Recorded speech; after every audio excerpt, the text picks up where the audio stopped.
Mount come and speak to us from the Department of Environmental Conservation.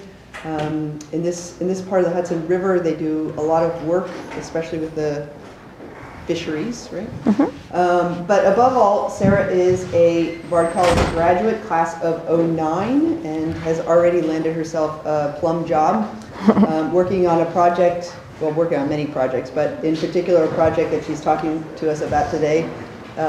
Is this the Tivoli shuttle that's just arrived? Are you coming from Tivoli? No. This is the snow nation accident. Okay. Good to see a few more faces showing up. So Sarah's a graduate of Bard College in biology, not actually in EUS, but in biology, worked with Felicia Keesing very closely, has gone on to the DEC and is now going off to graduate school in Syracuse, in the SUNY system in ecology and... It's SUNY ESF, which is the College of Environmental Science and Forestry. Okay. Which she can talk to you a little bit more about. But here's a great example of somebody who's come out of Bard, interested in environmental issues, has found a job and is going on to graduate school. So she can speak to that. But before she talks about that, she was going to speak to us about eels. And if you thought that crows were wonderful after last week's lecture, you will think that eel are even more fantastic. So just a little story. I kayak on the river very regularly, and I once paddled over to Saugerties, which is across the river, and there's a beautiful lighthouse, and I came in and there was these 3 kids standing at the end by the Saugerties lighthouse, and they had a fishing line in the water, and all of a sudden they all start screaming. And at the end of the line is an eel that's about this long, and it's black, and it's squirming, and they're all hysterical, right? And so they managed to sort of rip it off of the hook, and they throw it over into this little pool of water. The tide's going out. There's a little bit of water left, and it's squirming around. And one of the kids says, "It's going to die if you don't get it into the water, because the tide's going to continue to go out. There'll be no water." And the other one says, "Well, don't pick it up. You'll be electrocuted." Right? What's the problem with that story? Okay, the eels in the Hudson River are not electric eels. Okay, it's a very different kind of eel. And so I went over and I then one of the kids, I said, "Oh, I'll pick it up and throw it in the water." And one of the kids like, "Don't touch it. Your hands are going to stink for weeks afterwards, right? If I just touched it, some slime was going to get on me, and that was going to be the end of my beautiful, sweet-smelling, delicate hands." Right? So I scooped up this eel and I sort of tossed it off, and off it went. And eels are tough. I don't know if this eel was going to survive, having a hook ripped out of its mouth, but they're a tough animal. Sarah's going to tell us about probably all the ways that eels are miraculous and the journey of the eel. It's one of the most fantastic fish. I'm going to tell one more story. Yeah, go for it. So John Cronin, who spoke to us at one point when the DEC first shut down the fisheries because of the PCBs in the river, all the fishermen came to him and said, "Well, what are we allowed to fish anymore? And can we still fish for shad? Can we still fish for eel?"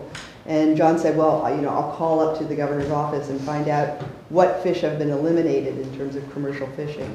So he gets this guy on the phone somewhere in the deep, deep bureaucracy of Albany. And John says, can they, fish for striped bass? No, can they? And they start going down the list, and finally John says, "Well, can you fish for eel? Because eels has been a large part of the commercial fishing on the river." And there was a silence. And he said, "Let me check on that." And he goes into the back. There's deadness on the phone for a while, and he finally returns and he says, "Well, we still haven't determined if eel are fish or snakes." And with that, I give you Sarah. Doesn't give the people up in Albany such a great name from that story. No, it doesn't give the state a great name, but it gives you a sense of how all the different ways that eels are demonized, right? That they're going to be electrocuted, and we don't know if they're snakes. We do know that they are fish. Yeah. Just so that we're clear about. Yeah. Okay. And actually, that's a good intro to the eel, because I do a lot of programs with high school students and sometimes younger kids too, and I get 3 questions a lot of the time, in addition to are they snakes. But will they electrocute me is always the first one. And I say no, because electric eels are only in South America and the Amazon, and the eels here are not electric. Then 2, will they bite me? And the answer is they have teeth, so they have the physical ability to bite things, but they are much more interested in getting away from people and are generally not aggressive. And most eels actually are too small to even really break your skin. And then the 3rd one is, are they slimy? Now the answer to that is yes. Eels are slimy, but that slime layer is actually a very important part of their biology. What it does is it helps prevent disease. And usually when I ask kids why they would have a slime layer, they give me like 5 different ways of saying that it helps them get through things, which is not really the main purpose. The main purpose is to prevent disease. And it works the same way that our bodies do. When we make mucus, it's to prevent, like when we make mucus in our sinuses, it's to prevent bacteria and germs from getting into our lungs. So they have that all over their bodies to prevent bacteria and germs from infecting them. So eels are very cool, but they get a bad rap a lot of the time.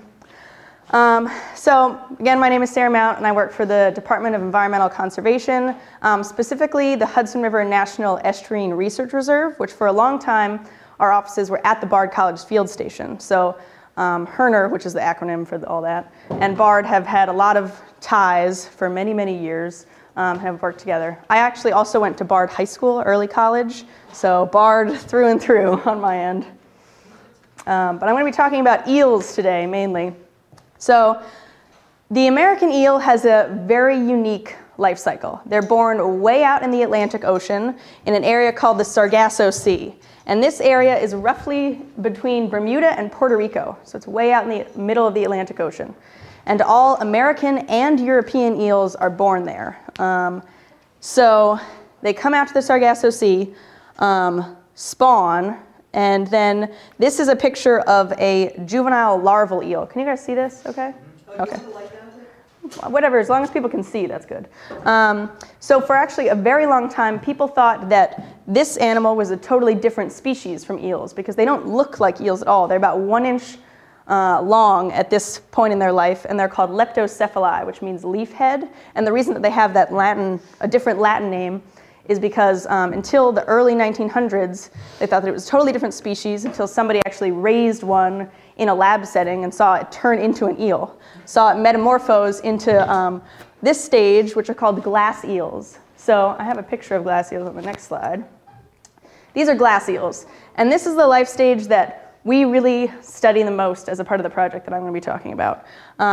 You can see why they get their name, because they're totally see-through, which is actually very cool because when you look at a glass eel, you can see it on this one a little bit. You can see its heart and its lungs, not its lungs, its gills. And you can, if you look really closely, you could see its heart beating sometimes, not always. So they're very, very cool animals that you can look at closely. So that's what they look like after they've made over a 1,000-mile journey from the Sargasso Sea up along the Gulf Stream to get to the Hudson River. Now, American eels are all along the East Coast. So they'll spread out, but we're going to talk specifically about the ones that choose to enter the Hudson River. And we actually don't know why eels choose one river system over another or one stream over another. It probably has something to do with environmental conditions and things like freshwater flow and a bunch of other stuff, but we actually don't know what the key factor is. So they'll float along the Gulf Stream and then enter estuaries like the Hudson River. Does anybody know what an estuary is? It's where the river meets the sea. Where the river meets the sea, yeah. It's also been called the arm of the sea. And what that is just where fresh water and salt water mix. So the Hudson River is an estuary because it's impacted by tides all the way from the Atlantic Ocean. So they'll enter the Hudson River estuary and then up even further into freshwater. So we are totally freshwater here at this stage of the Hudson. Then they'll stay in freshwater anywhere from 10 to 30 years, and actually even longer in captivity. So it's a very long time for a fish to live, especially because during that whole lifespan, they have not yet reproduced. Eels only reproduce one time. So at any point, at 10, 20, 30 years, when they decide that they're ready, they're sexually mature, they'll then metamorphose again into what's called silver eels. This is just a very large eel. and they get ready for a journey back to the ocean, where they will spawn one time and die.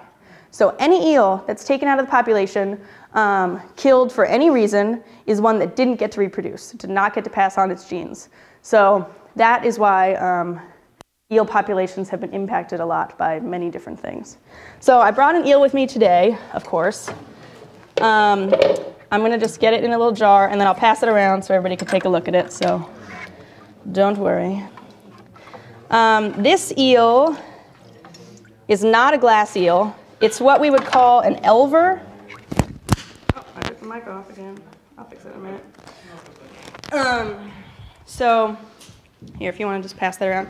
You can, the eel won't get out of the jar, but it is glass, so just be careful not to drop it.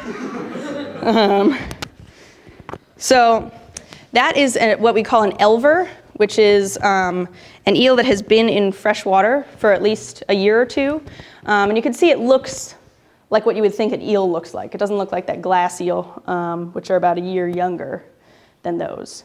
So that's what they look like when they enter fresh water. And when they turn into silver eels, again, to go back to spawn, they go through a whole set of biological changes, just like they did when they went from leptocephali to glass eels. But at this point, they need to get ready to go back out to the ocean. So their eyes get really large so that they can see better in the dark. Their back gets darker, and their stomach that gets silvery and lighter, and that's why they're called silver eels. Now, why do you think that that's the coloration that they want to be in the ocean? Yeah. So when fish are underneath them looking out, they look at the sky without looking down. Yep, exactly. So that's a lot of fish have that coloration where they're dark on top, light on the bottom, and even the eel that I'm passing around now has that same coloration, it's just slightly different colors. So they need to be even more differently distinct for their ocean journey. And then actually at that point they stop eating and their stomachs and the digestive system atrophies. So that's why we think that they die when they go back to the Sargasso Sea. Nobody has actually ever seen a bunch of dead eels hanging out of the Sargasso Sea after they spawn, and nobody has ever seen eels spawning. So then we're making a lot of assumptions here as to how this whole thing works. But because the eels don't come back, and because they stop eating and their digestive systems disintegrate, we assume that they then die after they reproduce. Basically what they're doing is reserving energy. So they're spending all that time in freshwater eating, gaining fat, gaining enough energy reserves to swim all the way back to Puerto Rico. And at that point, they don't want to focus their energy on hunting and on getting more food. They should have been ready for that at that point. So all that they're really interested in doing is getting back to the Sargasso, spawning, and that's it. So it's just a matter of energy trade-offs. Any questions about the eel's life cycle or anything? So actually, this is a very, very unique life cycle, like I said. Most migratory fish do the opposite of this, where they're born in freshwater and then migrate out to saltwater to mature. Can you guys think of some fish that do that? Salmon, yeah, any others? Salmon's probably the biggest, the one that everybody knows. Some other ones in the Hudson River are sturgeon. Have you guys heard about sturgeon at all? The largest fish in the Hudson River. Shad, herring, striped bass. So there are a lot of really important fish locally that do the opposite. So that's called anadromous, when they're born in freshwater and then go out to saltwater to mature. Eels are catadromous, where they're born in saltwater and then go to freshwater to mature. And they're actually the only species that does that. So very unique, very strange life cycle for this animal. Again, here's the wonderful glass eel, which is the species of eel that we are interested in researching as a part of this project. So I'll talk about that in a little bit. So that's about eels and their life cycle. Now, why do we care so much about eels? What's the reason that we're interested in researching them and studying them so much that we're doing this whole thing? What do you think? Why might anybody study an animal? Or because they can tell you something about the environment, sure. And eels are actually very important ecologically, as well as economically and to people and everything. But the reason that we're really interested in studying them is because their populations have greatly decreased in recent decades. So that's why we want to study them closely. So this is just showing the regions of eel distributions, and over time, how they're changing. So the bigger the circle, the more eels caught. So in the 80s, and then in the 90s, it gets a little smaller, and then in the 2000s, even less. So this is just to show that the numbers are going down by great numbers, especially in some further parts of the range. Like you can see, the St. Lawrence in Canada has really gotten hit hard. This is the red dot of what's left in the St. Lawrence. It's almost nothing. Actually, I didn't want to go that. So pretend you didn't see that. What are some factors that might cause that decline? What do you think is impacting eel numbers? Yeah? Overfishing. Overfishing, yeah.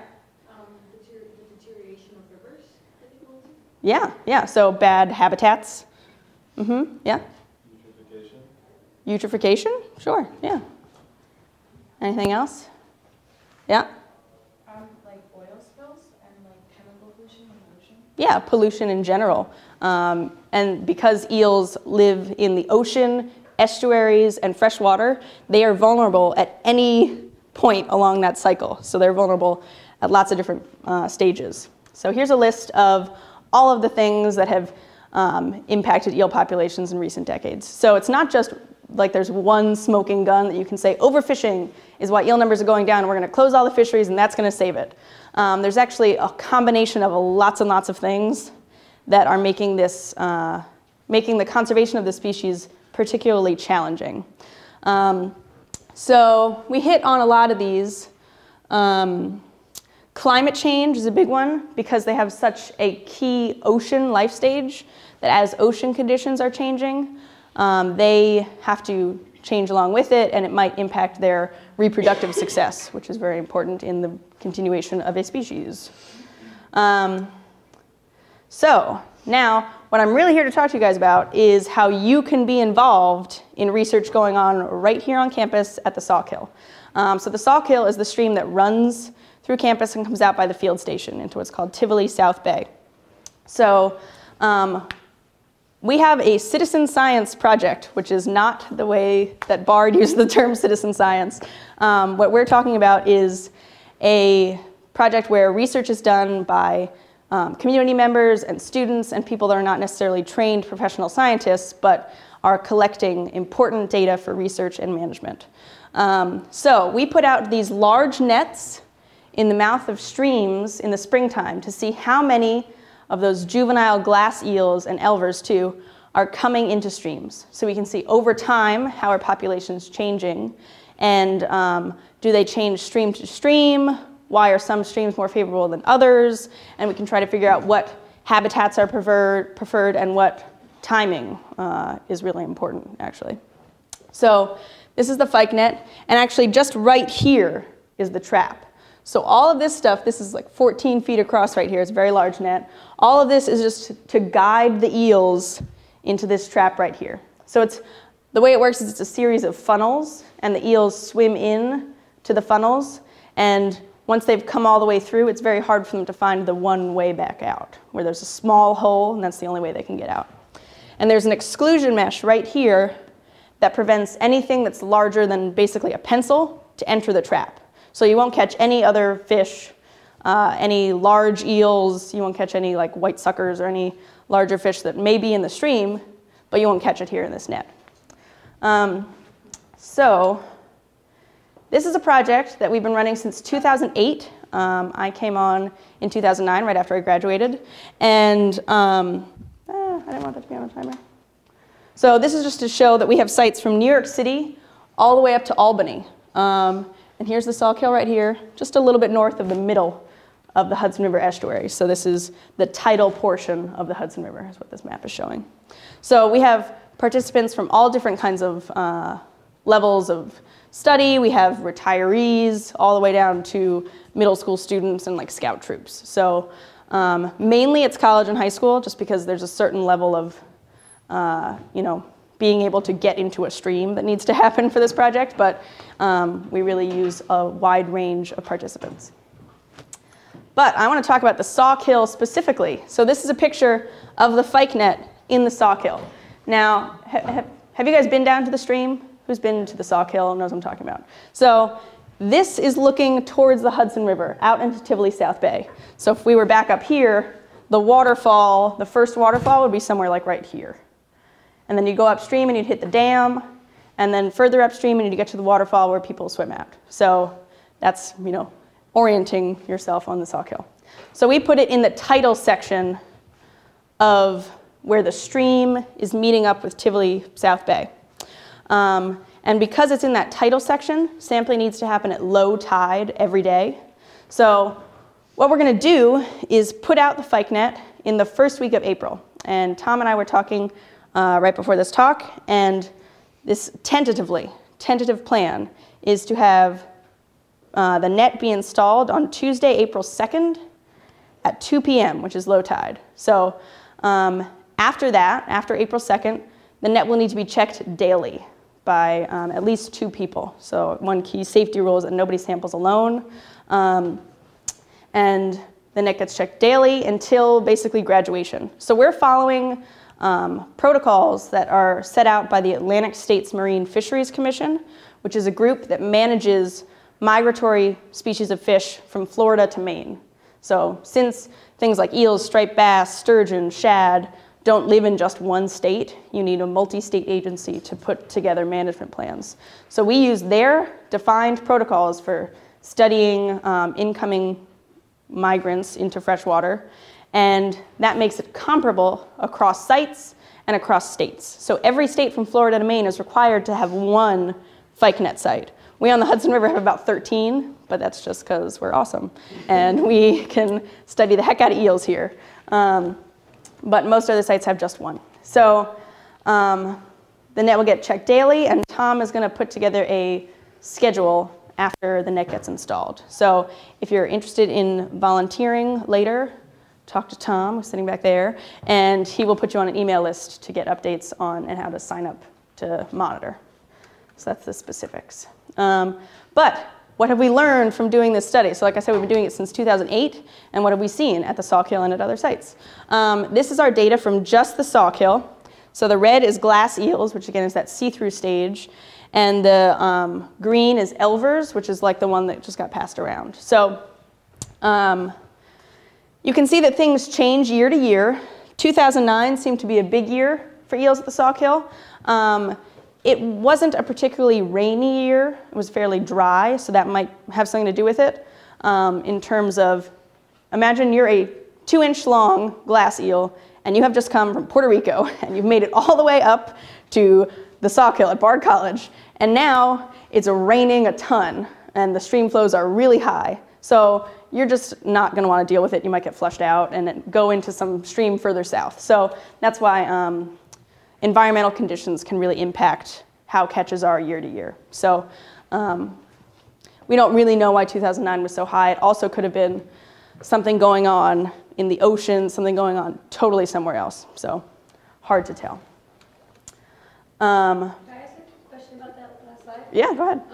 Is it better to have more glass, like is it better to have more glass eels or more elvers in the eels that you find? I mean, I would assume elvers because it means that they're getting older and living longer, I guess. But. Yeah, well, I mean, I guess I don't know if one is better than the other, but the net is really trying to catch glass eels. Okay. So glass eels are the ones that are just entering the stream. So we want to know how many are coming in. Elvers are kind of have been there for at least a year and are just hanging around, and that's why they end up in the net sometimes, because they haven't continued upstream yet. If you think about the first waterfall, they need to get pretty large to ascend that waterfall, so they might just be hanging around Tivoli South Bay until they're big enough that they can go above the waterfall. So that's why they're still there. So I mean, both are good. We want to see both of them, but the net is more designed to catch glass eels than elvers. So. All right, so what have we seen at all of our sites? That's the Sauk Hill. This is total numbers at all of our sites in 2010 was a little over 10,000. And in 2011, it was almost 7,000. 2012, what do you guys think we got? Throw out a number. 4,000. 4,000, okay. We're hearing pretty low numbers. 8,000. We caught 84,000. It was crazy last year. Last year was insane. It was literally like 10 times more than we have ever caught any year. But you might ask, are there the same number of sites year to year? And the answer is no. We've been increasing sites every year. So 2012 had more sites than ever. But what we do to standardize that is we look at catch per unit effort. And so we're basically saying average eels caught per day at any given site. So we're glomming all the data together and looking at it standardized year to year. But still, in 2010, 2011, we caught about 20 eels every day at an average site. 2012, 173. No matter how you look at it, 2012 was crazy high compared to other years. And like I said before, that could be local weather and local patterns, or it could be something way out in the ocean. Maybe the Gulf Stream, which is again how they get from the Sargasso Sea up along the East Coast. Maybe the Gulf Stream was particularly strong that year. Maybe the adults that were leaving 2 years previous to make that glacial incoming migrants maybe there was higher reproductive success or more spawning adults that made those eels. You could go on and on, but the thing that probably had something to do with it was that last year we had no winter, right? There was almost no snow. It was super warm compared to the past few years when we've gotten at least some snow and water temperatures are colder. So this year, as you can see, we're having snow today, and water temperatures are much colder than this time last year. So I expect the catches to be at least a little bit lower than last year. But again, since we only have 5 years of data, we don't know which of these years is the norm, and maybe they oscillate over time and there's some kind of cycle here. We just don't really know. So we hope to keep this project going for many years, that we'll have a long-term data set and can really look at these trends carefully and try to piece out some of the things of what it means for the future of eels. So here's what we caught at all of our sites last year in 2012. This is going from New York City up to Albany. So this is the Sauk Hill, which is very tiny. And you might say, why is the Sauk Hill so small? Are there less eels there? And the answer is no. There are actually a ton of eels in the Sauk Hill if you do surveys using other methods. The reason that the catches are so much lower is just because of the net placement. Because it's out in the middle of the bay, the stream, not really in the middle, but at the front of the bay, the stream is very wide at that section. So there's lots of places that the eels can go where they won't get caught in the net itself. So you can do some math to say if it's covering 5% of the stream, then you can multiply up to estimate how many eels are total in the stream. But in reality, eels aren't going upstream evenly. So they're not going to go as much at the middle of the stream than they would along the sides. So again, imagine you're a little tiny eel. You're going to want to hug the shore a little bit, take whatever shortcuts you can, go in the shallow areas, the lower flow areas, so that you can save your energy to try to get as far upstream as you can. So that's why the Sauk Hill is so low. It's not because it's not a eel stream. There are lots of eels there. Yep. Wait, so couldn't you just place the net slightly more upstream where it will touch either side of the shoreline? Yeah. Okay, so a couple things. The first, we actually don't cover the whole width of the stream at any of our sites because then we would restrict movement of other fish. So that's part of our permit, is that we're not allowed to do that, which is a good thing. You know, we want other migratory fish to be able to move to and fro. Then the reason that the net has stayed in that location year after year is because the Sauk Hill site was actually started before 2008. In 2003, there was a scientist named Bob Schmidt who actually teaches at Simon's Rock and works on the Sauk Hill a lot. So if you're interested in Sauk Hill studies, Bob Schmidt is the guy to look up. He used pike nets at the Sauk Hill from 2003 to 2008. So he's the start of our data set, and that's where he placed the net. And I talked to him about it, and it's mainly because of the substrate, and you have to be able to get those fence posts in to hold the net in place. And upstream, it's just very rocky and very difficult. So there's a certain degree of, you have to work with what you have and try to figure out where you can best place it. But then once you've chosen a location, the net should stay in roughly the same place year to year so that you can compare. But I was just talking with Tom about this earlier, that I would be interested in putting another net upstream. If we could find a place to put one and then compare the two and see how they compare, basically. And then from that, maybe in the future we want to think about moving it somewhere else, and we would have an idea in mind. So. Wouldn't the first net inhibit the data from the second net? Possibly. But like I said, because the stream is so wide, if you think, have you guys been to the field station? Yeah. And when you look from there, it's like, it's a whole bay, right? So that's basically where the net is. I would think that there would be enough other places for eels to be coming upstream that it wouldn't. And also, when they're caught in the fyke net, you release them upstream towards that waterfall. So you'd be actually putting them closer to that other net. So, there are some ways that if we do that, we'd have to think about impacting each other. So yeah, we'd have to put some real thought into that. Does the railroad track affect the swimming of the eels? That's a great question. So we think about that a lot when we think about eels coming in, because they're coming in from the river. And so the entrance to a stream becomes really important. Some streams have like wide open marsh entrances, and then the stream feeds in. The Sauk Hill has that, but like you said, it's restricted by the train tracks. So there's actually only very small entrances from the Hudson River. So that might be another reason why eel numbers are lower.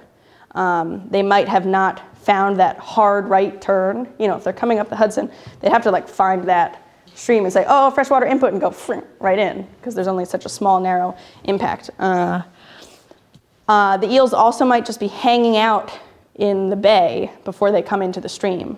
So the season might be a little later or something. And we actually see that at, the Indian Kill's not on here, but we have another site where the stream is very small and feeds into a large marsh. And their catches are also very low. And we think that's because the eels are staying in the marsh for a little bit before they enter the stream. Because there's good habitat there. I mean, there's plenty of places to hide.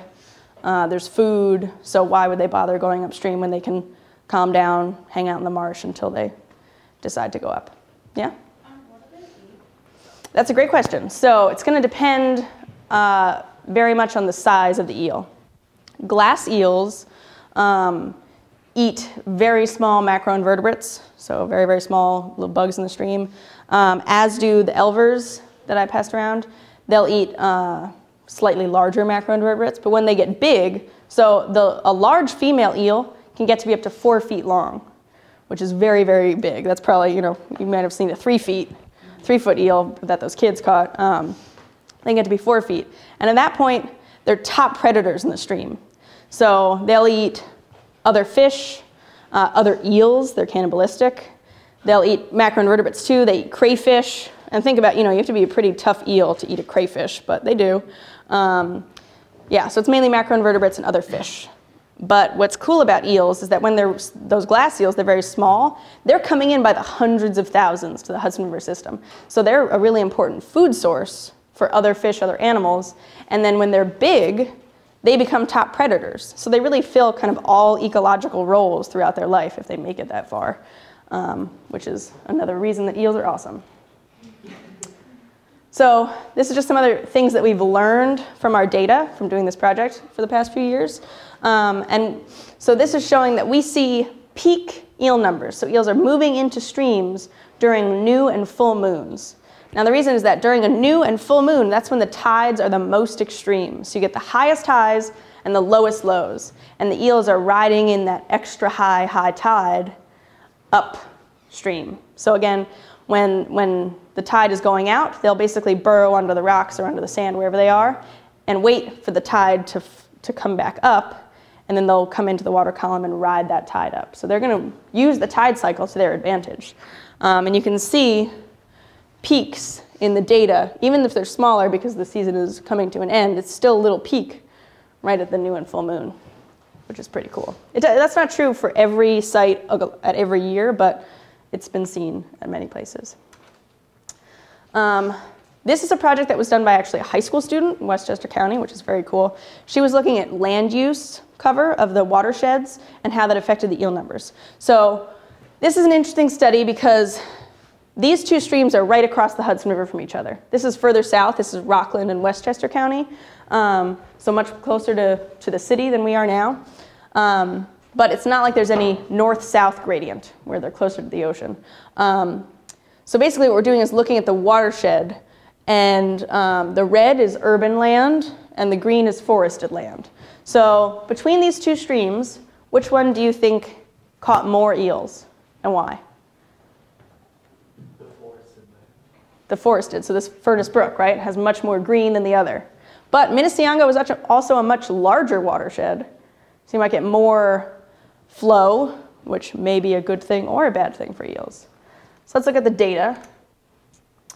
And you were correct. So Furnace Brook catches many more eels than Minnesiongo Creek. So this is the more forested watershed and the more urban watershed. But what's interesting about this graph is, I don't know if you can see it clearly, but the peaks kind of match up with each other. So again, you have key peak migration times that eels are entering streams. So what that looks like to us is that the eels are coming up the Hudson River in these pulses and then choosing to go into Furnace Brook more than Minnesiongo Creek. And now another factor to take into account, since we were talking about the railroads, is that the mouths of these streams are very different. So Minnesiongo Creek is highly urbanized, highly developed, and it's been channelized, the stream. So it's a kind of a straight, narrow channel. And again, they'd have to come up the Hudson and make a hard left turn to enter that stream. Whereas Furnace Brook is a park right at the mouth, and there's a nice marsh. So it's open, and they can come in through the marsh and swim with the stream. There also might be some currents in the river that they might be following. So maybe there's a current that goes up this side more than this side. So, you know, we like to think that we can parse out these different factors, but it actually gets very complicated when you're dealing with environmental and field work, because you don't have that control that you would if you were doing a lab study. So there's a lot of factors that could be impacting this data. It's not necessarily just the land use, but that makes an interesting story. So that's some of the things that we've learned from doing this glass eel survey. But I also want to talk about some other work on other life stages of eels as they get older, because a lot of it has been done at the Sauk Hill, so I thought it'd be relevant. This is a map of the Hudson River estuary watershed. So again, it's New York City to Albany, basically, and the streams that feed into the river from there. So the red dots are the number of dams that have been built, and actually the Hudson River estuary watershed has the highest density of dams in New York State. So especially, you know, I mean, you can see this is just packed with dams. And that reason is probably because we're closer to New York City, and that's just where development came up first and got really, you know, heavily developed. Now, why could dams be impacting eel numbers? How are those two things connected? What do you think? Yeah? Yeah, so they make upstream migration much more difficult. And most of the dams on this map are fairly small. So if you think about the one that's on the Sauk Hill between the two waterfalls, it's not very high, but it still could be impacting the number of eels that are going upstream. So how do we quantitatively sample? Do you have a question? Do you know why that dam is there on the Sauk Hill? I believe it was had something to do with an old chocolate factory. Do you know the chocolate factory in Red Hook? Yeah. I don't know 100%, but I feel like somebody told me that years ago. And I think it has something to do with that. But it also might have had something to do with Montgomery and power. I mean, I could see that being very likely. So it's not in use anymore. That's definite. So why isn't it blown up? Dam removals are expensive and hard to do. That's the short answer. Yeah. Yeah? I think it was like recreational at one point because they were trying to make a pond. Yeah.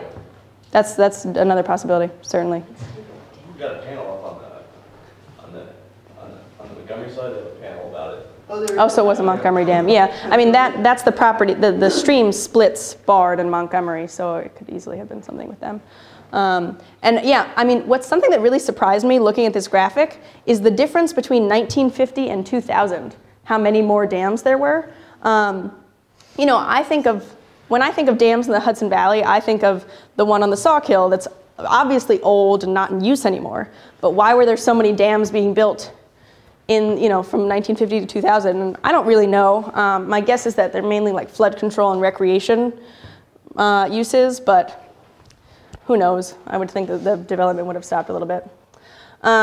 So to quantitatively sample how dams are affecting eel numbers, we do electrofishing surveys. And this is a very standard technique in fisheries biology to look at fish densities in sections of streams. So basically what you do is you put a battery, there's a battery in this backpack, and you have an anode pole, there's a metal ring here, and a cathode tail. This tail coming off also has a metal end. And so it makes an electrical current around the person that's wearing the backpack, and it stuns any fish that are in that radius for just a few seconds. So you set the voltage so that you're not going to kill any fish, but that they'll basically float up to the top of the stream, and that's why these netters are here ready to scoop them up and put them in the buckets in the back. So that is commonly used, very safe technique, but it's also super fun. And when you wear the electroshocker, you get to look like a Ghostbuster. I think it's really fun. I did a lot of that at my time at Bard. It won't shock your hands or anything? No, so actually that's why you wear rubber gloves. So that's why everybody has rubber gloves on, and the waders keep you from shocking your body. So you have to make sure that your skin doesn't touch the water. But, the voltage is very low. So if you did touch it, it wouldn't kill you, but it wouldn't be pleasant either. It's like one of those things where, those joke pens where you touch it and it shocks you. It feels a little bit like that. It's not too extreme. Why are the eels so susceptible to shock? Well, actually all fish are. Yeah. It's a way of, it like seizes up their body, and so they can't swim anymore, so they get seized and they float up. Yeah, and it happens very quickly. So this is kind of a fast process. And what you're doing when you're a netter, you're looking for the whites of a fish's belly. Again, because most fish have a light belly and a dark back to confuse predators. So you're looking for that stomach floating up, and then you scoop it up and you put it in the water and it recovers. So let's actually look at the data that we found from that, right?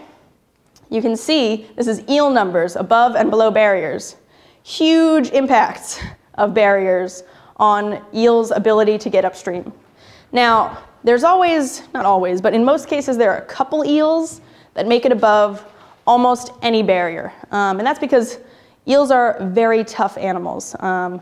They can actually live out of water for several hours. As long as their skin is moist, they'll be able to absorb oxygen through their skin. So on a rainy night, they can crawl out on land and get around the dam to upstream habitats. So there's always a couple that are big enough and strong enough and tough enough to be able to do that. But most eels get stuck downstream below the barrier. And what that ends up being is a section of stream that's highly dominated by eel numbers, because they come in by the hundreds of thousands from the river and then get stuck there. And they get older, they eat each other, all kinds of bad stuff happens. Disease is spread. It's really not good. But how does the dams impacting eel numbers affect other organisms in the stream? So, ta-da. Basically, what you end up when you have dams is you have two treatments. You have sites with lots of eels and sites with very few or no eels. And so this is actually stuff that I did on my senior project, is this graph. What you can look at is how those two treatments affect other organisms in the stream. So this red box is crayfish, and places that have, and this green box is black-nosed dace, which is a small minnow. It's a small fish, very common in streams. You see it all over the place, so it's just our general small stream fish, basically. So when there's very few eels, you can get more crayfish and more black-nosed dace than you would when there's lots of eels. You get basically no crayfish and significantly fewer black-nosed dace. So that's how you can see that those dams are not just impacting eels. They actually have consequences for other things in the system, moving down the food chain.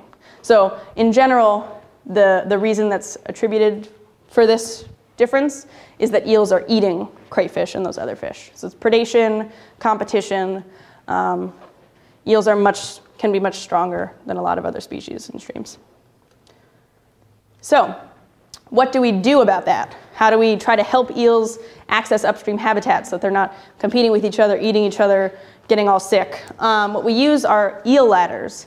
And this is a picture of an eel ladder, not at the Sauk Hill, it's at another site. But basically, these are ones that we made ourselves. And it costs about $300 to make this whole thing. It's very low. The Sauk Hill was actually the first stream in the Hudson Valley to have an eel ladder.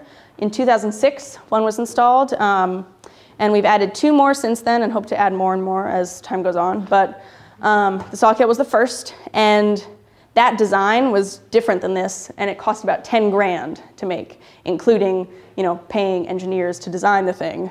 But then that ladder itself got totally destroyed in Irene. Like, it got washed out, smashed up, it's gone. So we built these cheaper ones to replace it. And all that it is it's a big tube with some netting in it that lands in a bucket.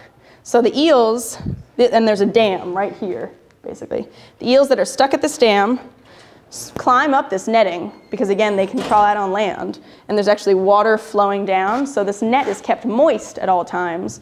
So they can crawl up, they land in the bucket, and then, again, we have citizen scientists, students, and volunteers that check this bucket, count the eels, separate them by size, and then release them above the dam. So we're actually able to track which eels are using the ladders, when, how many, and then release them upstream. So some ladders are passive, where it would just be the tube going from below the dam to above the dam, and the eels would make their way, and that would be that.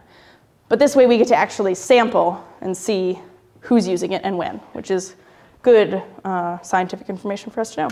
Can only eels get through eel ladders? Generally, yeah. So the way that we design them is for eels. Other fish ladders can be designed for other fish.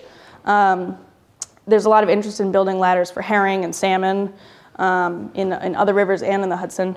But that would need to be a different design because they're more your typical fish where they can't crawl up a steep slope like this. So there needs to be much stronger flow on a different fish ladder, and sometimes they use basically elevators where the fish are corralled into a box and then it gets taken up and then put over and then released. So there's lots of different kind of fish ramp, fish ladder designs. But an eel ladder can have a steeper slope, can use cheaper materials. They're really actually much easier to make than other fish ladders. But how does it know to go in there? Why would it do that? Actually, so another thing, these hoses are siphoning water from upstream and then having it flow down along the net. So they have the scent of upstream waters coming down. And also eels are strongly attracted to flow. So if you're an eel that's been hanging around below this dam but can't get around it, and then you see some new flow, you're probably gonna go check it out. Then of course you end up in a bucket, which is probably not what you wanted, but eventually you get released upstream, so it's fine. So I have some data from the Sauk Hill ladder from its first few years. And so there's 2 things to note from this data. The first, so this is eels and their size. This is small to large. The first thing to see is that in general, it's smaller eels that use the ladder. Roughly 3 to 6 inches is the most common size that use eel ladders. And we think that might be because they're more mobile at that stage. So that's when they're elvers, that's like the one that I was passing around, they really are seeking new habitat. They're looking for new places. Whereas the larger ones, they're like, I've been here for a while. I'm basically running the show below this dam. I'm eating all these small eels, so they're fine. It's the smaller ones that really still want to have that urge to go upstream and find their own new habitat. So we catch mainly small ones, and that in the first year that you put a ladder out, you'll catch many more than the future years. And that's because, again, that plug, the dam is basically a plug, has been building and building up the eel populations below that dam. And then once you release it through the ladder, a bunch are going to use it. And then in future years, there's new incoming eel numbers, but it's not going to be nearly as many as that first year. So you can see the first year it caught 132, and then 50, and 70, and 20. And last year, I think it was like 40. So it's still catching eels. It's still helping them to get to upstream habitats, but not as many as the first. And we've seen that at our other sites too, where the first year at this site, which is in Westchester County, it's actually Furnace Brook, that stream that I showed before. This one caught 1,400 its first year, and then 400 its second year. So it goes down, but still helping lots of eels to get to new habitats. So before I go to that, Why yeah. does it go down? What? Why does it go down?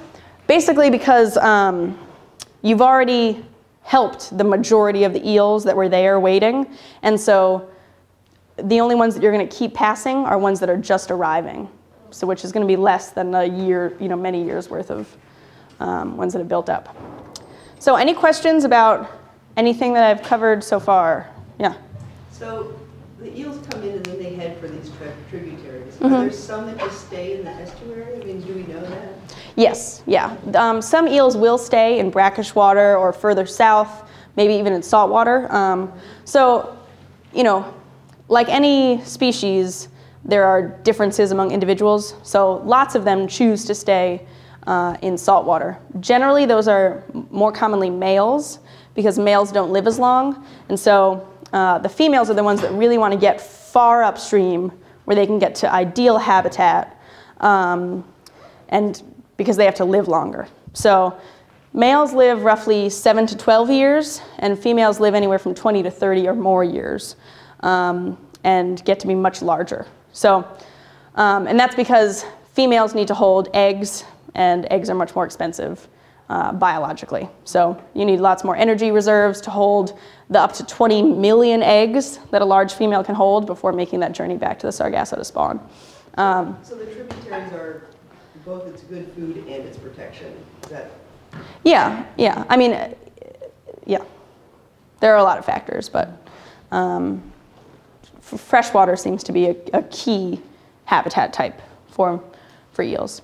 And actually, the glass eels, so that see-through one that fits in the palm of your hand, those don't have a gender yet. So at that stage, they're neither male nor female, and they choose their gender later in their life, depending on their environment. So the general rule of thumb is that good environmental conditions, more likely to become female. Whereas bad environmental conditions, you're more likely to become male because, again, you don't have to live as long. You don't have to stay there as long. So if you have less food resources, things like that, you're like, okay, I'll be a male, I'll stay for 5 years, and I'll get out of here. But a female needs lots of resources to be able to live for those 15, 30 years. So that's how that works, which is very, very cool. So I also just wanted to put a plug for a really cool program that I did while I was at Bard, which is Polgara Fellowships, and the application is actually passed for this year, but you can think about next year. It's a program to fund summer research on anything in the Hudson River. So it doesn't even need to be like field biology. It can be all kinds of stuff. And it's actually how I funded my senior project. So these are just pictures from my senior project. I did eel and crayfish interactions. But it's a really great program. They'll give you almost $4,000 as a summer stipend, and you get some research funds, and you get to be a part of this community. It's been going on for over 25 years, and lots of really big scientists in the Hudson Valley have done the Polgar program, so you can get plugged into that network. Very cool stuff. And actually, the Hudson River Research Reserve, where I work now, is one of the partners that funds the program. So if you have any thought at all about doing Hudson River work for your senior project or just a project for a class, it's a great opportunity. All right, any other questions while I'm here? Yeah? I've heard of stories of like eels living like incredibly long times. Yep. Do they, or I guess part of one of my question is like, why would they delay taking out for the Sargasso Sea that long, and do eels like from everywhere in the world go to the Sargasso Sea, or? Okay. Yeah. So yes, eels can live a very long time. I think the longest that I've heard of American eel, or maybe it was European, was 88 years old in captivity. But there are worldwide species of similar species. There's American eel, European eel, Japanese eel, 2 species in New Zealand, a bunch of the Polynesian islands that have similar catadromous life cycles where they're born in the ocean and then migrate to freshwater. And so American and European eels are the ones that spawn in the Sargasso Sea. Japanese and New Zealand eels have a similar spawning ground in the Pacific. So the Sargasso Sea is what's called a gyre. It's a very deep spinning part of the ocean, and there's a similar gyre in the Pacific that is the spawning grounds there. And there are some other kind of smaller spawning grounds for the Polynesian species, but we don't actually know where a lot of those spawn. So again, kind of mysterious. And the Pacific spawning grounds was just recently found. And the way that we find those spawning grounds is to take out large ships and then put out nets, and you're looking for the smallest juvenile eel, the smallest leptocephali. So we don't actually see, like I said, we don't see eels spawning. You don't see adult eels in those sections. All you're seeing is that the smallest babies are there, so we assume that they must have been born somewhere close. That's all that we've got, really. And scientists have tried to tag large adult eels to try to track their migrations back to their spawning grounds, unsuccessfully. So a few years ago, some people did that in Europe to European eels, and then just recently, like a year or 2 ago, some Canadian scientists tried to tag large American eels leaving Canada, hoping to track them back to the Sargasso.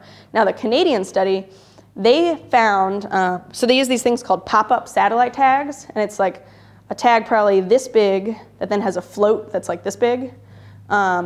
So it's pretty large, so you need to get a large eel to be able to even hold that tag, and then you're expecting it to behave normally, which it probably won't. It's like attaching like a volleyball-sized thing to a human and say, walk around like you normally would. So they probably don't behave normally.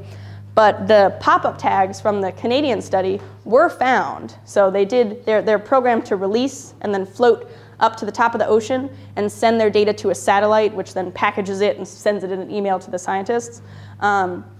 They did find them, but very close off of the fresh water. So not anywhere near the Sargasso Sea.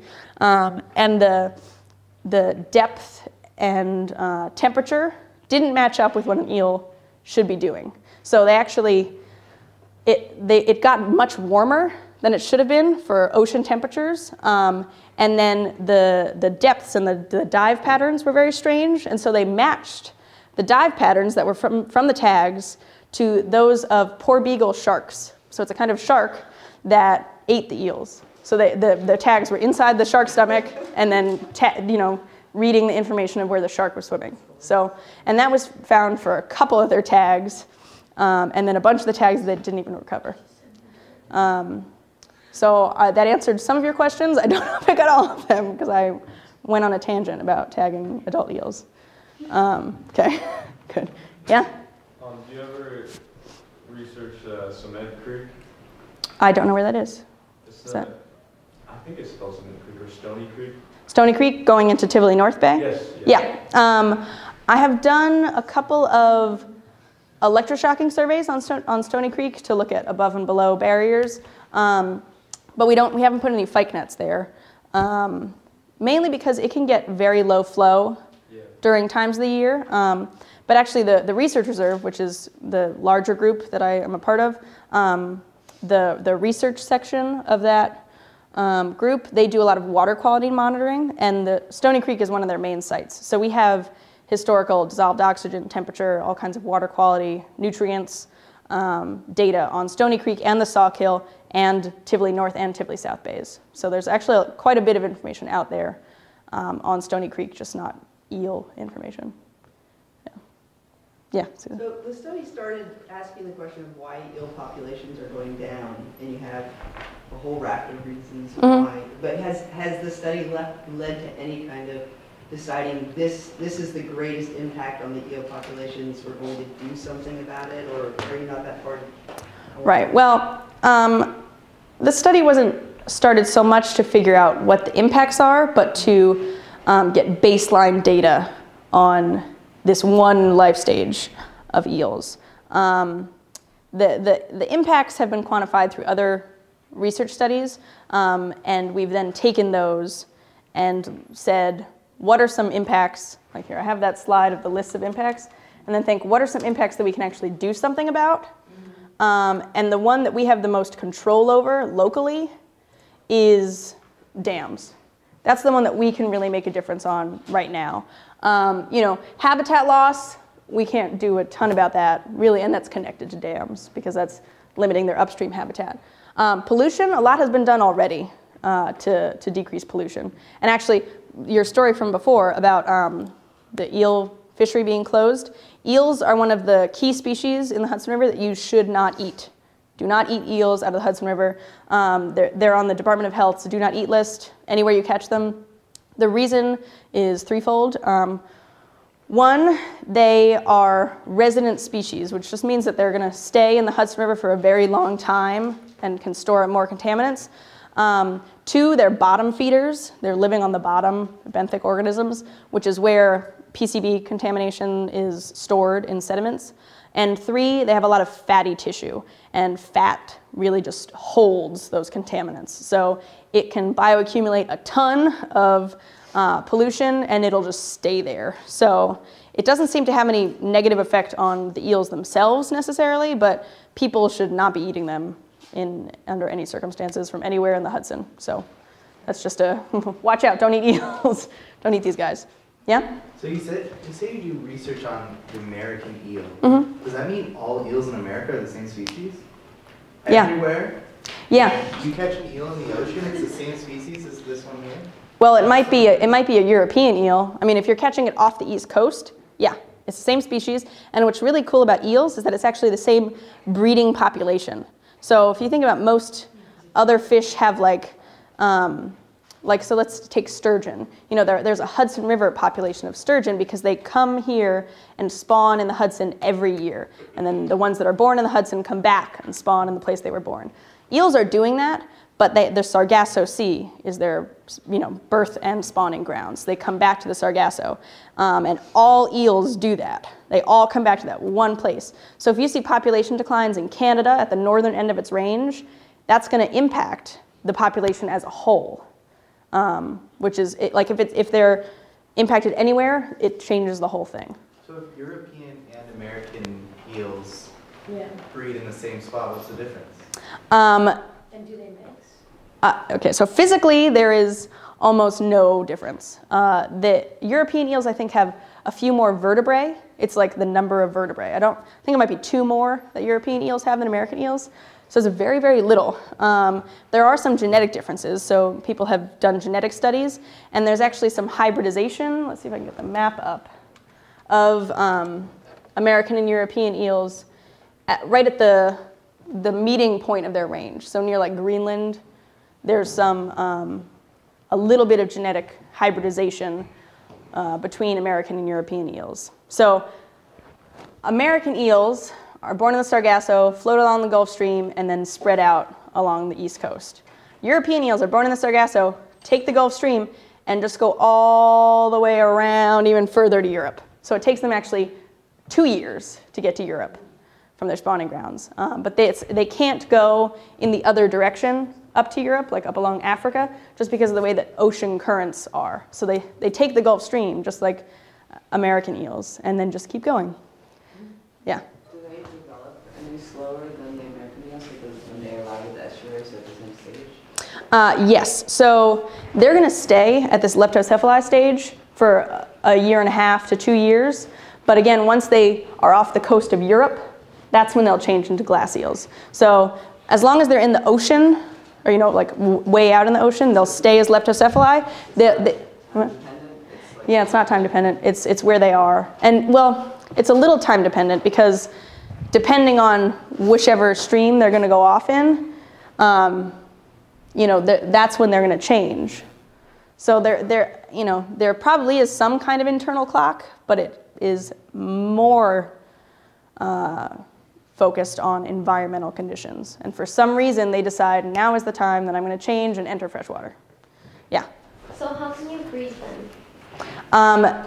You cannot, is the short answer. Scientists have been trying to do this for decades. And some people have gotten close.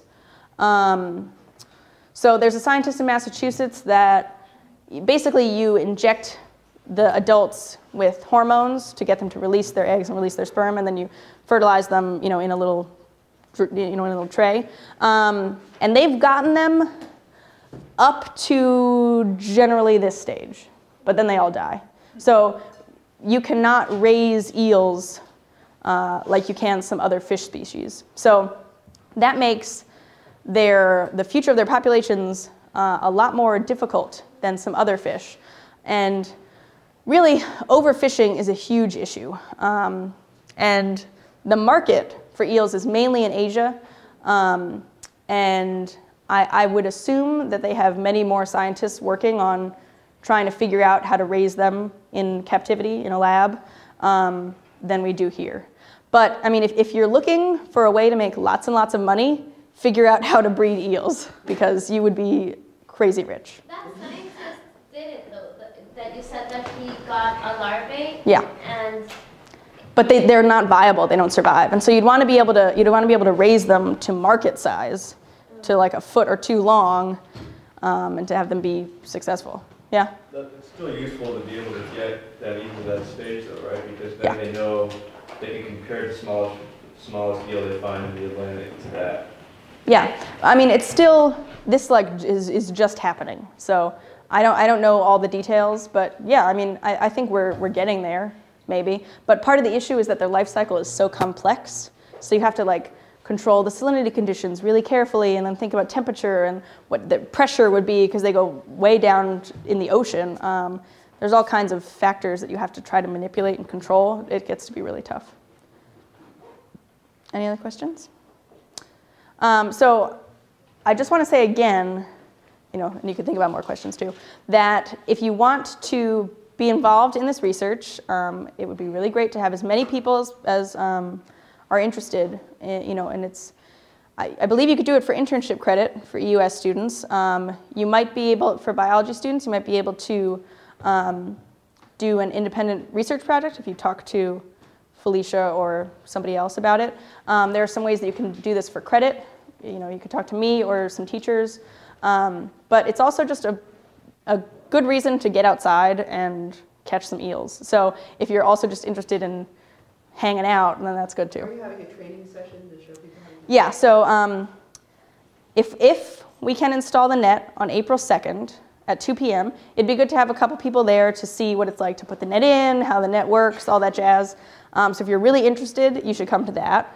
But I'll also be having a training on Wednesday, April 3rd at 3 p.m. So again, that's if we can get the net in on the 2nd, then I'll do the training the next day. But if we can't because of weather or any other thing, I was planning to install a bunch of further south nets like this week, but haven't because of the weather. So it's all tentative, so that's the nature of field work, is that you have to deal with what you're given. So April 2nd and 3rd is the tentative plan. But if you're interested, you should talk to Tom. That's really give me your email right at the end of this class, and I'll give you the put you on the list. Yeah, so you can get all that. Students who are interested in doing it, do they have to commit to X number of things, or is there some kind of?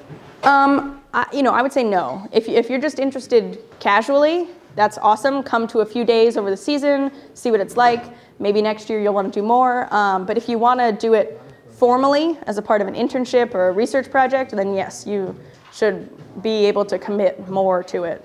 You can sign up by the week. They put a calendar on, you could do one a day. Yeah. I mean, I wouldn't expect any single person to come every single day. You need just at least 2 people to sample. So just you sign up for the days that you can that work for you. So again, the sampling time is going to change day to day based on the tides. So it might not work for you half the time. So you just come when you can, and whatever works, basically.